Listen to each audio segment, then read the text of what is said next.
Daily Tech News Show is made possible by you listening right now. Imagine that I'm hugging your ears. Thanks to all of you, including Ken Hayes, Philip Shane, Brad, and Drew Tauber.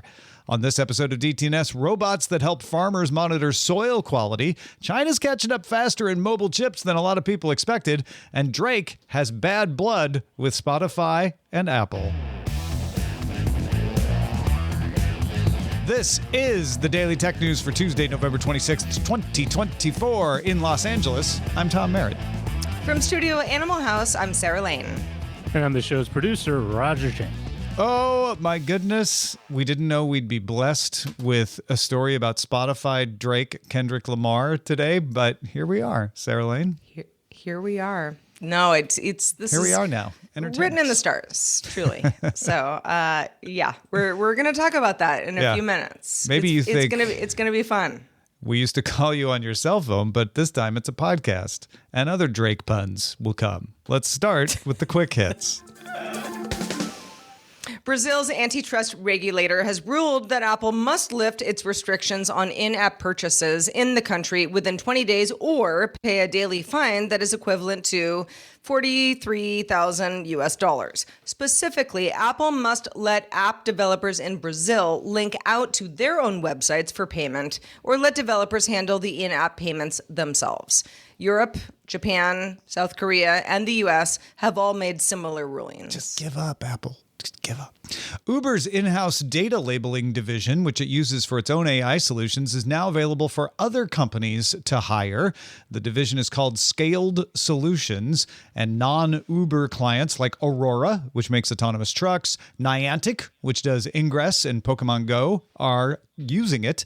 Scaled Solutions works by hiring contractors as necessary for projects. So a lot of the headlines are like Uber's gig work for data labeling. It's not exactly as freeform as driving for Uber, but yeah, there's a similarity. I get it. The coders come from all over, including Canada, India, Nicaragua, Poland, and of course the U.S.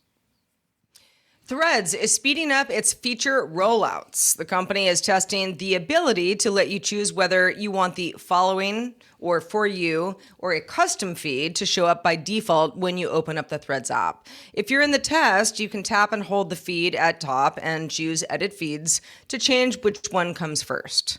I am into this. Threads is also continuing to sign up new users and says it's quite a large number, reporting at 35 million new signups this month alone. Yeah, it looks like we have competition in the space. Kind of like that. In response to complaints about its Digital Markets Act compliance, Google will change how results appear for products, restaurants, flights, or hotel searches in the European Union. Google will use, and I quote, expanded and equally formatted units that let users choose between going to other comparison sites or going directly to the supplier or retailer's website. In Belgium, Estonia, and Germany, they'll also do a short test where hotel results specifically will no longer show up with contextual information like maps or images, but instead just return 10 blue links. They say a lot of hotels have been asking us to do that, so we're going to try it so that they can see what happens before we make that sort of change permanent. Xiaomi, which hasn't faced as many restrictions as Huawei over the last few years, says that it will start using its own self-designed mobile processors in 2025 in order to reduce reliance on Qualcomm and MediaTek. Xiaomi plans to increase its R&D investment in chip making from 24 billion won this year to 30 billion won in 2025. A company in Cornwall in the United Kingdom, or really specifically in England, has developed a gamma ray detector that can assess soil quality. A farmer near Bodmin is working with scientists from the University of Plymouth to test the detector. It's mounted on a robot dog from a company called Robotrix. The robot moves at about 5 meters per second, which is a little faster than I can run, and can climb difficult terrain to cover the fields. Instead of manually digging up soil from a few areas in the field and then sending it to a lab and then waiting and having to pay a big bill for the lab, the dog can just wander around and monitor most of the ground for levels of radiation, which indicate the health of the soil, saving time and expense. Of course, after you've paid for the dog, which I imagine would be kind of expensive, but there might be some maintenance. I don't know. So robot dogs in theory, I'm in. One of the things about Cornwall, as I understand, is there's not a lot of, mountainous regions. Like, I don't think traversing the farm is really doing anything that's more. It's very rocky. It's very rocky and uneven terrain. So if you were to use wheels, rocky and uneven terrain. Okay. Yeah. And so even if it's not somewhat mountainous, not like Wales is, but yeah. Sure. I think there's that. Yeah. Specifically, it's just very uneven ground. So it wouldn't be as smooth to have it just rolling, I think. I have no problem with this. I think maybe the person who was like, well, I was doing this before might have a problem with the robot dog. But I mean, is there even a person doing that right now? I think, we all, especially when you're talking about a soil that will probably end up being food that somebody eats at some point, let's figure this out. Is there radiation? What can we do about this? I'm all in. Yeah, it's not that we're worried about the food being radiated. It's the gamma radiation tells you something about the soil composition. And beyond that, I don't understand. Yeah, the ability to make the food. It's like, how does the soil need to be replenished? Does it need to be fertilized more in this part or that part? And what the farmers were doing in the past was kind of spot checking. Like, okay, this part of the field looks like it might need a little attention. Now they can get a much more detailed look and know exactly, which could save them money on fertilizer. It could save them money on all kinds of things to refresh the soil, I could imagine. And it's going to probably be useful for other things. This is just doing it with the gamma ray detector. I wonder what else it could be doing, right? Like, could it also eventually scatter fertilizer or plant or, identify weeds or pests or something like that? I also, you mentioned okay, this moves a little bit faster than me. So the robot moving at 5 meters per second, that's fast. Yeah, it's that. That's a fast human. I was going to say I could probably go 5 meters per second for a short period of time if I really put my mind to it, but not all day. But this thing can go all day. So it's going to cover a lot of ground. I want to see some sort of I don't know, some video of an area of this robot kind of being like beep, beep, beep, beep, beep, beep, doing its thing. This is. It seems like a very good example of where a robot or a machine, whatever you want to call it, is really, really effective in ways that humans we're not capable of doing, not at that capacity, and will end up helping us in the end game. Yeah, I think a lot of times we look at these quadruped robots specifically, and at least some of us think okay, so you're making something that looks impressive because it looks like a dog, but what would it really be good for? And this is a great example of it being very applicable. I don't know if it's cost effective. The BBC story on this didn't give us a price on how much this dog would cost. Obviously, it's a research study, so this farmer is not paying for it. I wonder if it would be cost effective. Can you make this robot cheap enough or have a lease or something like that where a farmer would spend less on having the robot around the field than it would on sending the samples to the lab to test the soil?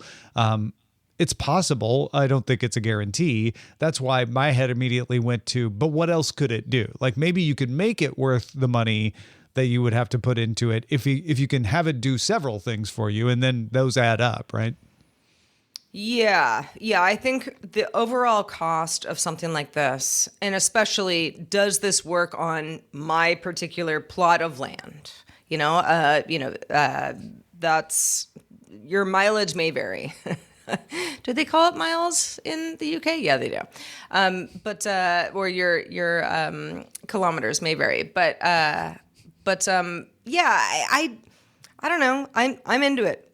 I would love to hear from anybody out there who's like, well, this was my job and the robot dog took it away from me. But I don't think we're going to hear a lot of that. It's probably more a lot of people being like, this is awesome. Like I basically got a better lawnmower.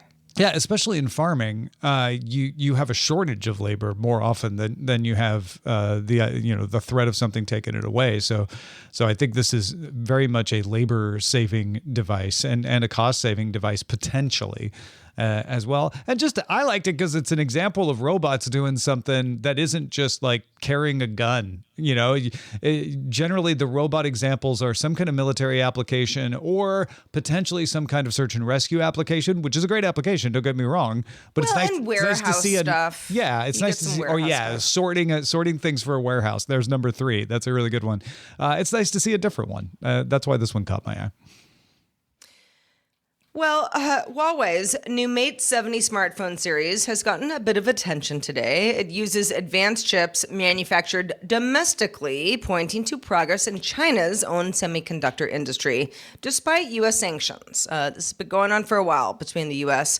And Huawei, among other companies, but Huawei specifically. Richard Yu, Huawei's consumer group chairman, called the flagship device the smartest Mate phone yet. The Mate uses Huawei's own Harmony OS Next OS, which was officially launched last month. The Mate line also promises AI capabilities, improved photography, live transcriptions, translations of phone calls, just smartphone stuff. The 5G phone, which it is, features SMIC's 7-nanometer chips. Analysts say this development could reshape global supply chains, because it showcases China's ability to innovate under trade restrictions. A lot of people wondered how, not necessarily if China could do this, but how long it would take for China to do this. A lot of folks also wonder if Huawei's production scalability can rival global competitors. I'm sure everyone in the audience is shocked that Huawei's own consumer group chairman thinks that the Mate is the smartest Mate phone. What a surprise! But you don't have to take his word for it. The reviews of this have actually been very good. That this is a really interesting line of phones. There are some quibbles with the Harmony OS Next. Some folks are like, 15,000 apps, not a lot of apps. Huawei says we're going to have 100,000 within a few months. Other folks have noticed that there's some bugs and things that are not as smooth as the version of this, which, by the way, you can still buy a version of this with the previous Harmony OS that runs on Android and use the Android apps if you want. But Huawei's not going to do that in the future. They say in 2025, all their stuff is going to have Harmony OS Next. So they need to work out the bugs. But I can't tell if the bugs are any more serious than the early bugs of, say, the earlier versions of Android, which turned out not to be fatal to the operating system. So I think this is an important step for Huawei. And beyond that, it's definitely showing that putting the restrictions on China did not keep it in the past or bring it to the bargaining table so far. So far, it has caused China's domestic industries to speed up and get to 7-nanometer chips. Now, granted, they're not to 3-nanometer chips. It's going to take a long time for them to get up to pace, because the closer they get to the current standard, the harder it's going to be to make that progress. But I think a lot of people are surprised that they're at 7-nanometer already. And for consumer electronics, especially in a country that's amenable to buying domestically, patriotically buying Huawei, 7-nanometer chips are probably going to be plenty powerful for most folks there. They're going to sell a lot of these.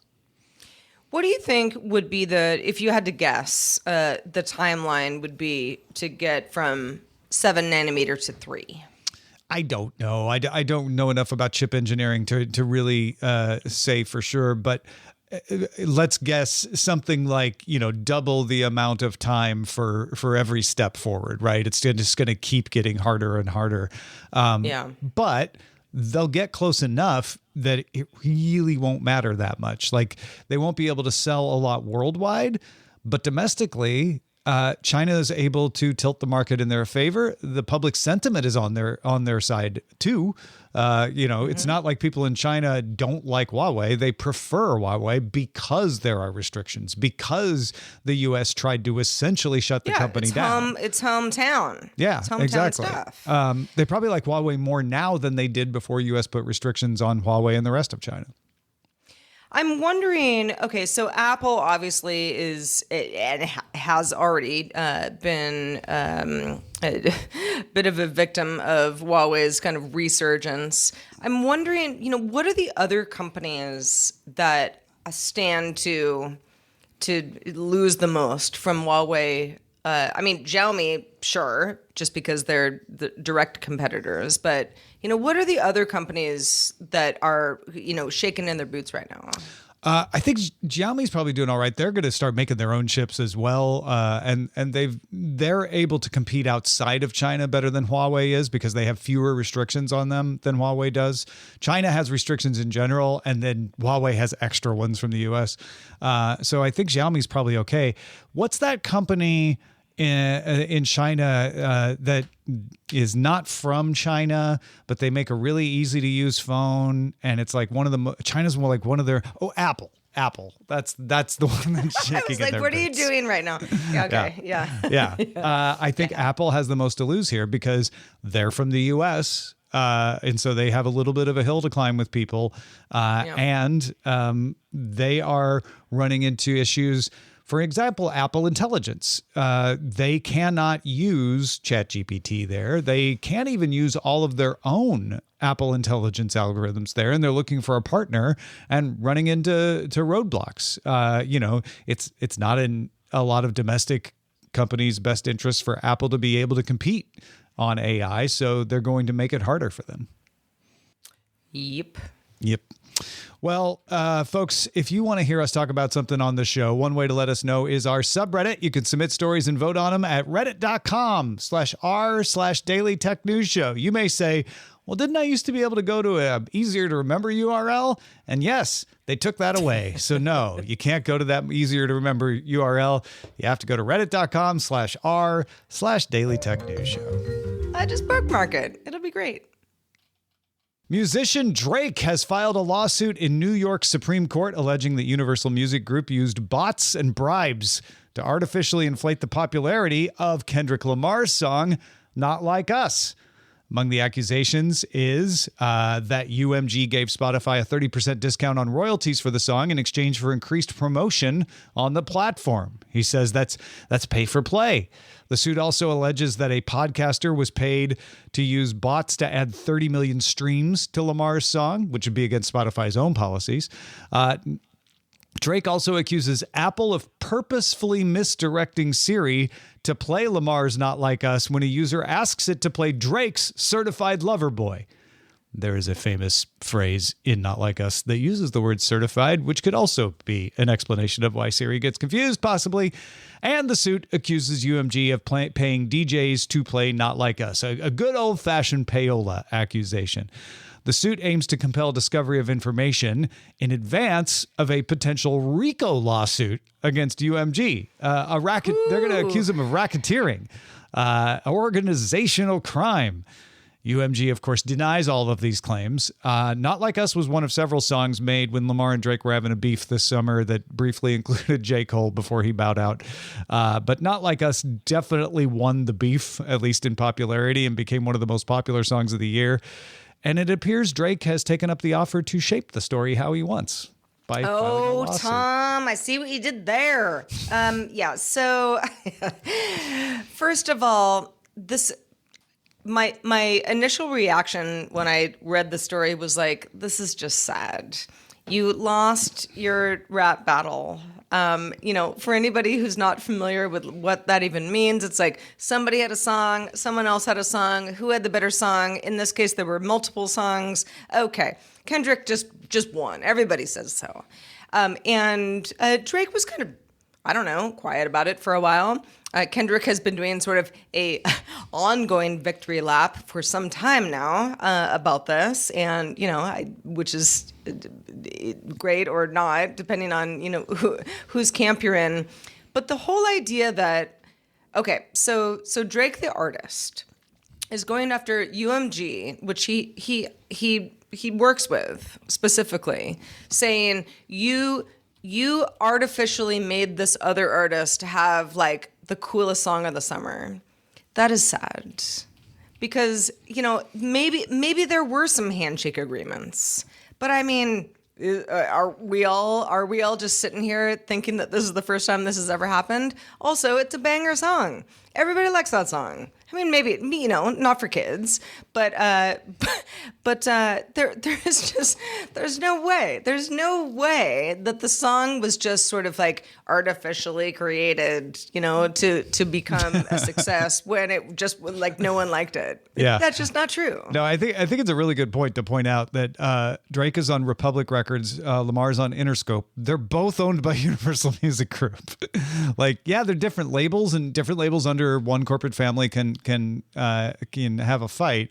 But it is a little unusual to see you go after your parent company like this. It's basically saying like you like him more than you like me.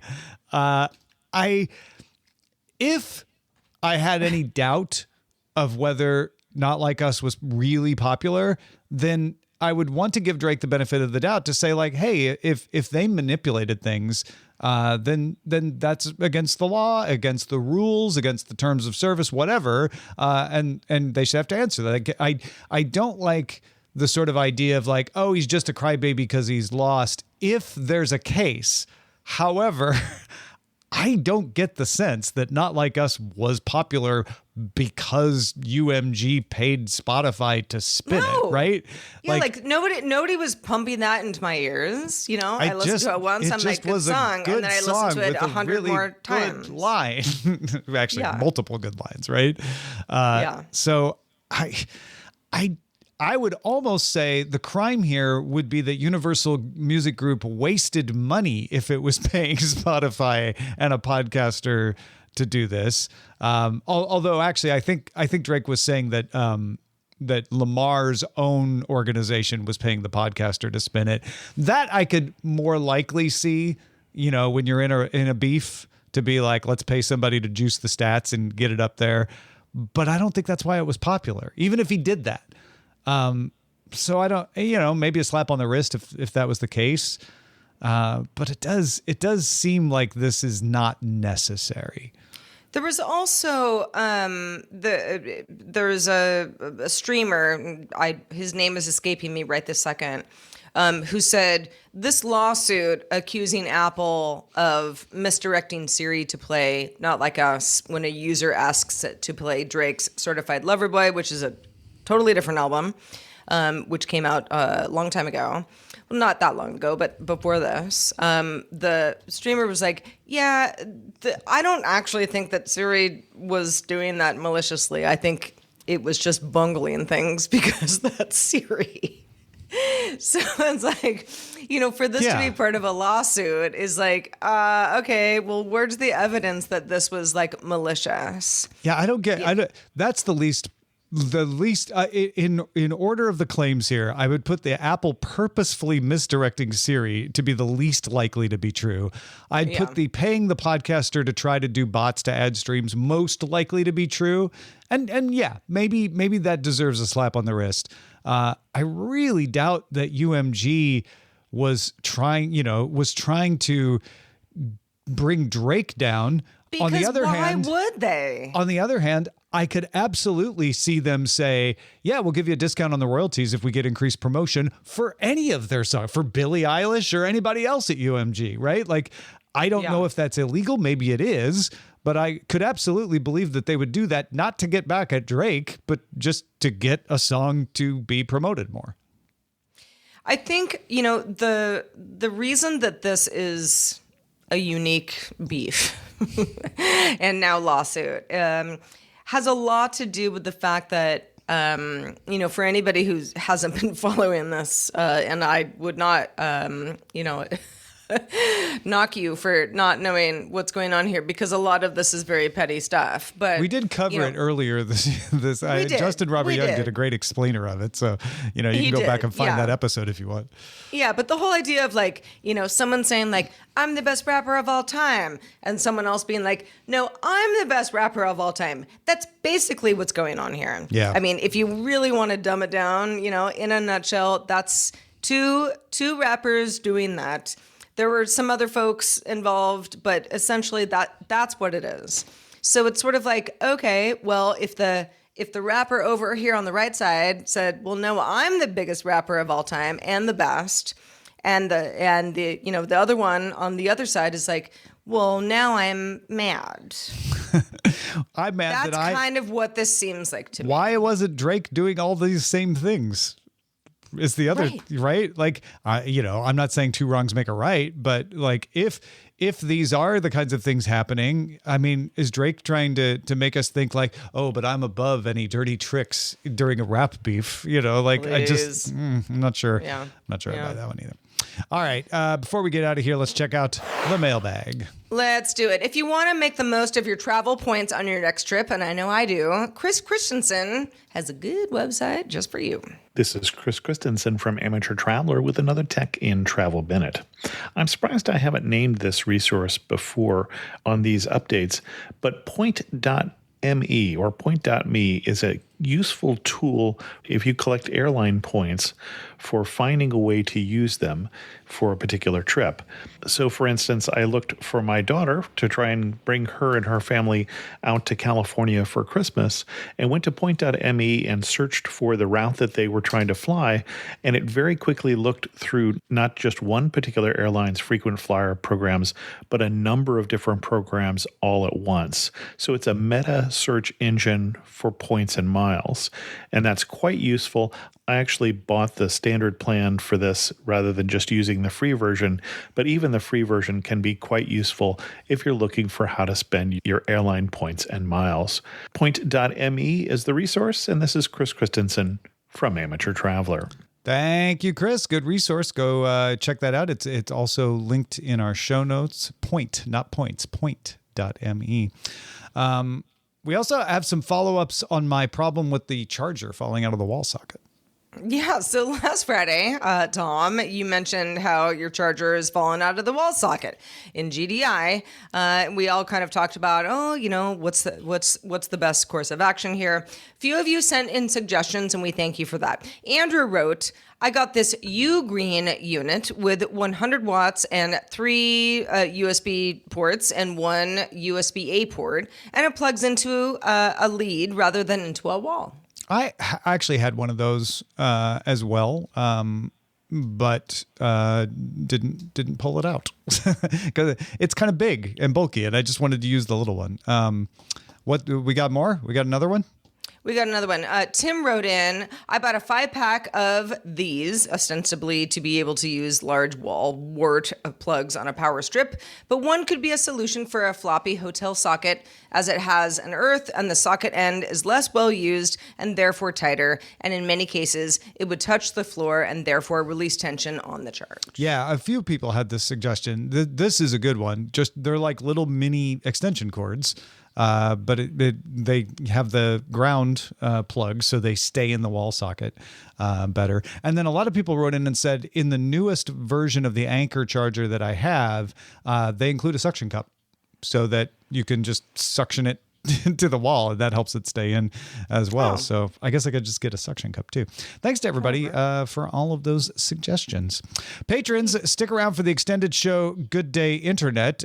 People at the Taylor Swift concert set a record for the most data transmitted, and our producer Amos was one of those people. So we're going to talk about what happened at the Rogers Center in Toronto and ask Amos if he noticed all that data whizzing around him in the air. You can catch our show live Monday through Friday at 4 p.m. Eastern. That is 2100 UTC. And you can find out more at dailytechnewsshow.com/live. We're back doing it all again tomorrow with Scott Johnson joining us. And we'll talk to you then.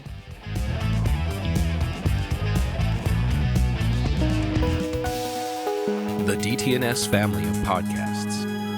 Helping each other understand. Diamond Club hopes you have enjoyed this program.